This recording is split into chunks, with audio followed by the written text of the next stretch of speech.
Assalamualaikum warahmatullahi wabarakatuh. Alhamdulillahi wa kafa. Wassalatu wassalamu ala rasulihil mustafa wa ala alihi wa ashabihi wa man ihtada, amma ba'd. Puji dan syukur alhamdulillah, mari sama-sama kita haturkan kehadirat Allah subhanahu wa ta'ala. Salawat beruntaikan salam semoga senantiasa Allah sampaikan keharibaan Nabi kita Muhammad sallallahu alaihi wasallam. Sahabat-sahabat Majelis Studi Dakwah Terapan yang dirahmati oleh Allah subhanahu wa ta'ala, kami dari Majelis Studi Dakwah Terapan yang mengulas dan mengkaji materi-materi dakwah untuk dapat diterapkan dalam ibadah dan kehidupan sehari-hari, mengucapkan jazakumullah khair atas dukungan dan bantuannya baik moral maupun material atas terselenggaranya dakwah kami ini. Semoga dicatat di sisi Allah sebagai ibadah dan amal soleh buat sahabat-sahabat sekalian. Baik, saya ada channel di YouTube Ustadz Arifin Purba Official. Bagi sahabat-sahabat yang belum subscribe, like and share, kami tunggu, dan itu insya Allah gratis.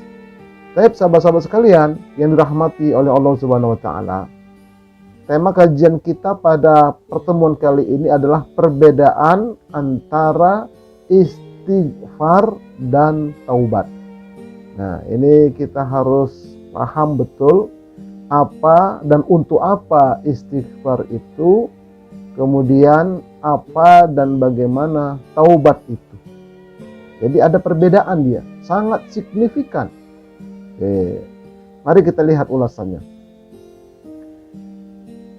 Di dalam sebuah hadis Rasulullah sallallahu alaihi wasallam menyebutkan, an Abi Hurairah an Rasulillahi sallallahu alaihi wasallam qol, innal abda idza akhta'a khati'atan nukitat fi qalbihi nuktatun sauda'un fa idza huwa naza'a wastaghfara wa taba suqila qalbuhu wa in 'ada zida fiha hatta ta'luwa qalbahu wa huwa ar-ran alladzi dzakarallah.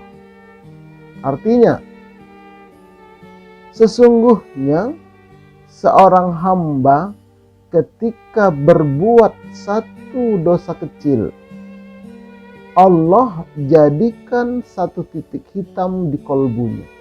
Ini dosa kecil saja, satu titik hitam, apalagi dosa besar.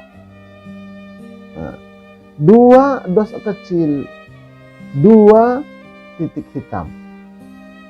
100 dosa kecil, 100 titik hitam. Namun ketika dia meninggalkan dosa kecil itu, lalu meminta ampunan, beristighfar, kemudian bertaubat kepada Allah, maka kolbunya dibersihkan kembali dari titik-titik hitam itu. Dan jika dia mengulangi perbuatan dosa kecil itu, maka Allah kembalikan titik hitam tadi, bahkan Allah tambah titik-titik hitam di dalam kolbunya sampai titik hitam itu memenuhi kolbunya seluruhnya, jadi hitam kolbunya. Dan itulah yang disebut dengan ar-ran, sebagaimana yang difirmankan oleh Allah. Nah, jadi seperti itu akibat dari dosa kecil saja, apalagi dosa besar. Nah, jadi dia mengakibatkan titik hitam di dalam kolbu.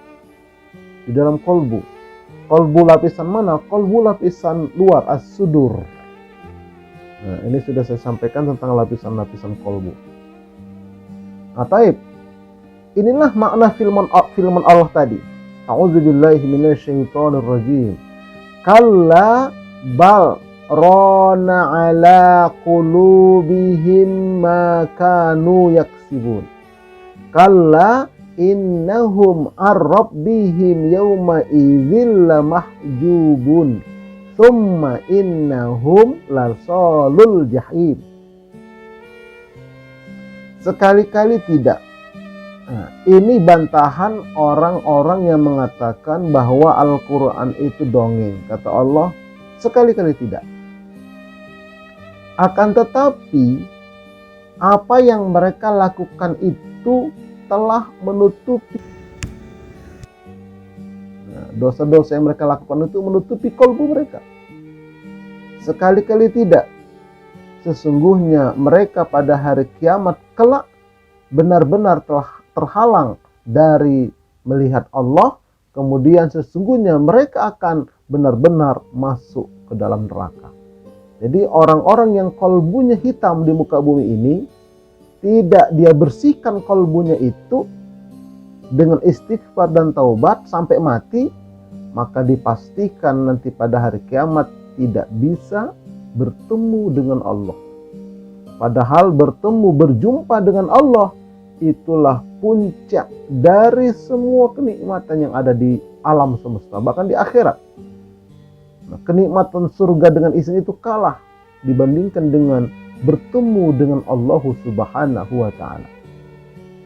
Nah, tapi orang-orang yang kolbunya hitam tertutupi tidak bisa bertemu dengan Allah. Makanya sebelum kita meninggal, ayo kita bersihkan kolbu kita dari bintik-bintik hitam akibat dosa-dosa kecil maupun dosa-dosa besar. Oke, mari kita lihat apa perbedaannya. Istighfar itu untuk menghilangkan dosa-dosa kecil. Satu kali kita istighfar, maka satu bintik hitam hilang. Dua kali istighfar, dua bintik hitam hilang. Ya. Nah, itu. Kalau taubat itu untuk menghapus dosa-dosa besar. Jadi dosa besar tidak bisa dihapus dengan istighfar. Dosa besar hanya bisa dihapus dengan taubat. Nah, begitupun dosa kecil itu harus diawali dengan istighfar, lalu dibersih sucikan oleh taubat. Ibarat tulisan, kalau kita menulis dengan pensil di kertas, itu bisa dihapus dengan penghapus karet. Tapi kalau kita menulis dengan pulpen, dengan tinta pulpen itu tidak bisa dihapus dengan penghapus karet. Maka alat penghapusnya pun ada tersendiri, di antaranya tip X. Nah, begitulah gambarannya kira-kira. Ya, perbedaan istighfar dengan taubat. Istighfar hanya bisa menghilangkan dosa kecil, taubat bisa menghapuskan dosa-dosa besar. Tuh. Yang kedua, orang yang sudah mati masih bisa diistighfarkan oleh orang yang hidup. Nah, itu. Tapi taubat itu ada batas waktunya, yaitu sampai nafas di kerongkongan, selesai sudah ditutup itu taubat. Atau pada saat matahari terbit dari arah barat, itu sudah tertutup itu taubat menjelang kiamat kelak. Tapi kalau istighfar, walaupun orang itu sudah mati, orang yang hidup masih bisa mengistighfarkan mereka. Makanya kan doa-doa kita itu Allahumma ghfir lahu, Allahumma ghfir lahum, Allahumma ghfir li wali walidayya. Tuh. Allahumma ghfir lil muslimin wal muslimat al ahya'i minhum wal amwat. Jadi kalau istighfar itu bisa dilakukan oleh orang hidup untuk orang-orang yang sudah mati. Masih berlaku istighfar itu. Tidak hanya waktu hidup. Nah, orang yang hidup, orang tua kita masih hidup, kita mintakan ampun dari sini istighfar. Dari rumah kita, dari tempat kita, dia tinggal di daerah. Apalagi orang tua kita sudah mati, masih bisa tetap kita mengistighfarkan buat mereka. Tapi kalau taubat, tidak bisa lagi. Begitu orang itu mati, berbuat dosa besar, tidak bisa diminta ampunkan oleh orang yang hidup. Tidak bisa. Nah, ini bedanya antara taubat dengan istighfar. Baik. Nah, kemudian yang ketiga, istighfar itu dapat dilakukan orang lain. Nih. Jadi kita bisa memintakan ampun kepada orang lain dengan istighfar. Tetapi kalau taubat hanya dapat dilakukan oleh diri sendiri masing-masing. Jadi orang yang punya dosa besar, ya dia sendiri yang taubat. Tidak bisa kita mintakan, tolong taubatkan saya, tidak bisa.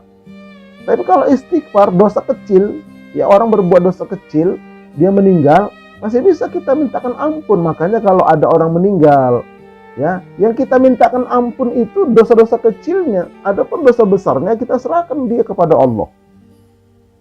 Iya, kita serahkan. Jadi kita, ya Allah ampunkan dosa-dosanya, Allahumma ighfir lahu warhamhu wa'afihi wa'fu anhu. Itu maksudnya adalah dosa-dosa kecil.